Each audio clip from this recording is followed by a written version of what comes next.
नमस्कार friends, civil साइक्यू में आपका स्वागत है। फ्रेंड्स, जैसा कि आपने न्यूज़ में देखा होगा या तो न्यूज़पेपर में पढ़ा होगा कि नए पार्लियामेंट यानी नए संसद भवन की आधारशिला प्रधानमंत्री जी ने रखी है। यानी एक नई पार्लियामेंट इंडिया में बनने वाली है। तो इसके ऊपर एक बहुत बड़ा आर्टिकल आया हुआ है द क्विंट में। इस आर्टिकल के ज़रिए हम जानने की कोशिश करेंगे कि इसके पीछे क्या रीज़न हो सकता है। जो रूलिंग गवर्नमेंट है वो क्यों चाहती है नए पार्लियामेंट को बनाने की। एक तरफ हम देख रहे हैं कि पेंडेमिक की वजह से, कोरोना वायरस की वजह से हमारी इकोनॉमी स्लो डाउन हुई है। इस वक्त हमें अपनी इकोनॉमी को रिवाइव करने की ज़रूरत है। बजाय इसके गवर्नमेंट क्यों 1000 करोड़ रुपीज़ लगा के एक नया पार्लियामेंट बनाना चाहती है। तो इसके पीछे क्या रीज़न है, इसको हम देखने की कोशिश करेंगे इस आर्टिकल के ज़रिए। तो देखिए, इसके पीछे एक रीज़न ये दिया जा रहा है कि 2026 में यानी 2026 में डीलिमिटेशन फिर से होगा। यानी जो पार्लियामेंट की सीटें हैं वो बढ़ेंगी।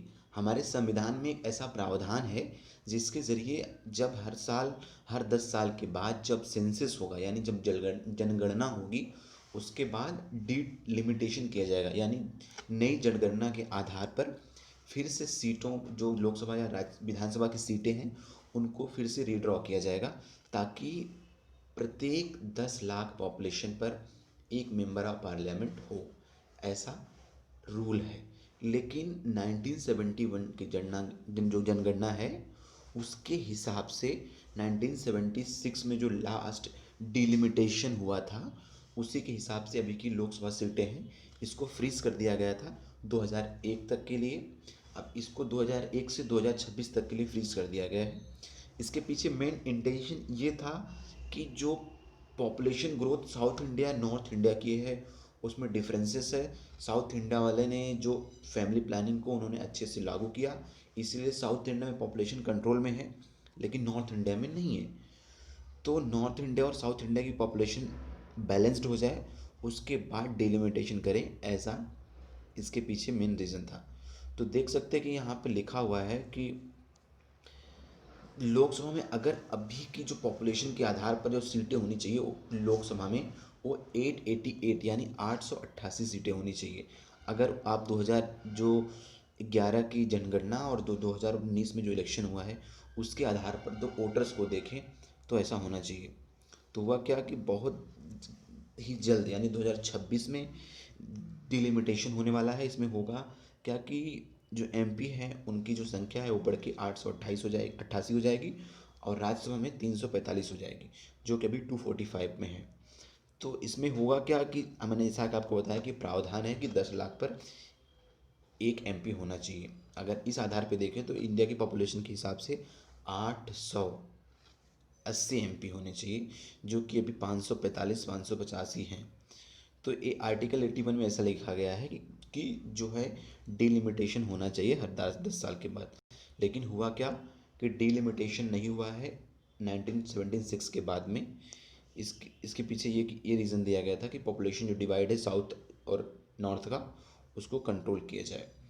तो होगा क्या कि 143 जो एमपी हैं वो हो जाएंगे यूपी में। अगर अब जो कि अभी 80 हैं तो 183 हो जाएंगे अगर नई जनगणना के आधार पर करेंगे तो। इसके अलावा अगर आप स्टेट वाइज देखना चाहते हैं कि अगर डिलिमिटेशन हो गया तो अभी यूपी में अभी वहाँ से चुन के आते हैं 80 लोग, जो एमपी हैं वो हो जाएंगे 143, और टोटल 63 सीट यूपी की बढ़ जाएगी। महाराष्ट्र में भी 48 हैं, वो 48 से बढ़ के वहाँ पे हो जाएंगे 84। तो जैसा कि आप देख सकते हैं कि यहाँ पे 84 है, महाराष्ट्र में हो जाएंगे, अभी तो 48 फिलहाल है। उसी प्रकार से आप देखेंगे वेस्ट बंगाल में तो अभी 42 है, 73 हो जाएगा अगर डिलिमिटेशन हो गया। तो बिहार में अभी 40 है, हो जाएगा 70, यानी 30 सीट वहाँ बढ़ जाएगी। राजस्थान में 25 है, वहाँ पे 48 हो जाएगा। मध्य प्रदेश में 29 है, वहाँ पे 51 हो जाएगा। तो देख रहे हैं आप किस तरह से सीटें बढ़ रही हैं।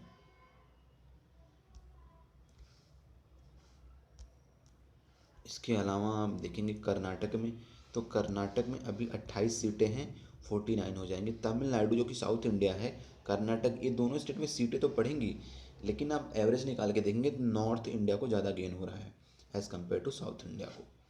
तो इसके लिए ऐसा कहा जा रहा है कि अगर डिलिमिटेशन होता है तो पॉपुलेशन कंट्रोल करने वाले साउथ इंडियन को फ़ायदा नहीं होगा। तो अगर आप रीजन वाइज देखें, एनालिसिस करेंगे, तो डिलिमिटेशन से साउथ इंडिया को नुकसान होगा 1.9% का, और नॉर्थ ईस्ट को 1.1% का। बाकी जो वेस्ट इंडिया है, मतलब कि, और सेंट्रल इंडिया है और नॉर्थ इंडिया को इससे गेन होगा। तो यानी जो नॉर्थ इंडिया है वो अभी जो है अभी अकाउंट करती है कितना, टोटल लोकसभा की सीट का 27.8%, उसका हो जाएगा 29.4%, यानी उसको फ़ायदा होगा नॉर्थ इंडिया को, और साउथ इंडिया को नुकसान होगा। और इसमें होगा क्या, इसके पीछे मेन रीज़न ये दिया जा रहा है कि चूँकि बीजेपी जो है वो प्रीडोमिनेंट पार्टी है नॉर्थ इंडिया, वेस्ट इंडिया और जो सेंट्रल इंडिया है, तो इससे बीजेपी का जो है स्ट्रेंथ जो है आफ्टर पोस्ट डिलिमिटेशन बढ़ जाएगा, यानी बीजेपी के जो एमपी हैं और ज़्यादा हो जाएंगे। अगर मैं इसको पार्टी वाइज आपको दिखाना चाहूँ तो आप देख सकते हैं, एक मिनट,